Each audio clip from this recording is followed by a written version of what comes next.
இப்படிலாம் நடக்கும்னு நான் கொஞ்சம் கூட எதிர்பார்க்கவே இல்ல. என்ன ஆச்சுன்னு சொல்லி பார்த்தீங்கன்னா, நம்ப எப்பயும் போல ஃபீட் பண்ணுறதுக்கோசரம் ஜாப்பனீஸ் ப்ளூ டெயில் கப்பில ஃப்ரிட்ஜ் பாக்ஸில இருக்கிறத பார்த்துட்ருந்தோம். திடீர்னு என்ன ஆச்சுன்னு தெரியல. பக்கத்தில வந்து ஒரு மாரியா இருந்துச்சு. என்னடா அப்படி இருக்குன்னு சொல்லிட்டு பார்த்தா, ஃபுல்லா கொச கொச கொசன்னு பார்த்தீங்கன்னா, மொயினா கல்ச்சர் ஆகி கிடக்குது.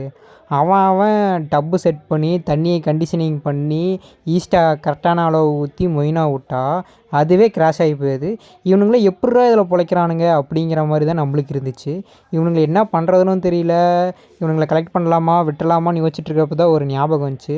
இவனுங்கள கலெக்ட் பண்ணாம விட்டோம்னா 2 நாளைக்கு மேலே இவனுங்க தாங்கவே மாட்டானுங்க. எதனாலன்னு சொல்லி பார்த்தீங்கன்னா, இப்போ லைட்டா தண்ணி க்ரீனிஷா இருக்கிறனால வந்து பார்த்தீங்கன்னா, அதில இருக்க பாஸ்தா எல்லாத்தையும் பிடிச்சி சாப்பிட்டுட்டு உயிரோடு இருக்கிறானுங்க. இன்னும் 2 நாளில் அந்த தண்ணி எல்லாம் ஃபுல்லாக க்ளீன் ஆயிடுச்சுன்னு வச்சுக்கங்களேன், இந்த தண்ணி தெளிஞ்சிருச்சுன்னா, உள்ளே இருக்க மொயினா எல்லாமே கிராஷ் ஆகி போயிடும்.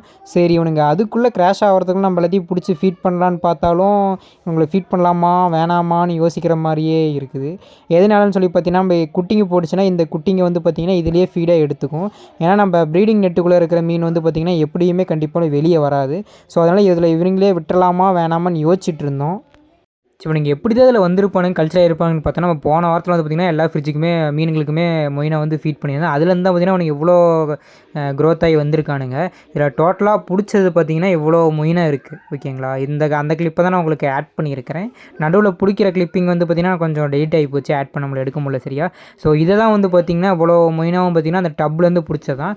ஆக்சுவலாக இது ஒரு நாளைக்கு முன்னாடியே வந்து பார்த்திங்கன்னா, வீடியோ போட வேண்டியது. நான் பிடிச்சி ஒரு நாள் கழித்து தான் பார்த்திங்கன்னா, வீடியோவே பார்த்திங்கன்னா உங்களுக்கு அப்லோட் பண்ணிகிட்ருக்கேன். ஸோ இந்த மாதிரியும் மொயினா கல்ச்சர் ஆகும்னு சொல்லி பார்த்திங்கன்னா, எனக்கு இப்போ தான் சரி தெரியும். ஸோ உங்களுக்கு இந்த மாதிரி யாருக்காச்சும் மொயினா கல்ச்சர் ஆகிருக்கா அப்படிங்கிறத மறக்காமல் கமெண்ட் பண்ணுங்கள். கமெண்ட் பண்ணிவிட்டு நம்ம சேனலை மறக்காமல் சப்ஸ்கிரைப் பண்ணிடுங்க. நெக்ஸ்ட் வந்து பார்த்திங்கன்னா, நம்ம சேனல் வாட்ஸ்அப் குரூப் வந்து பார்த்திங்கன்னா, நிறைய பேர் ஜாயின் பண்ணாமல் இருக்கீங்க. அது பயோவில் இருக்குது. எல்லாருமே ஜாயின் பண்ணிடுங்க.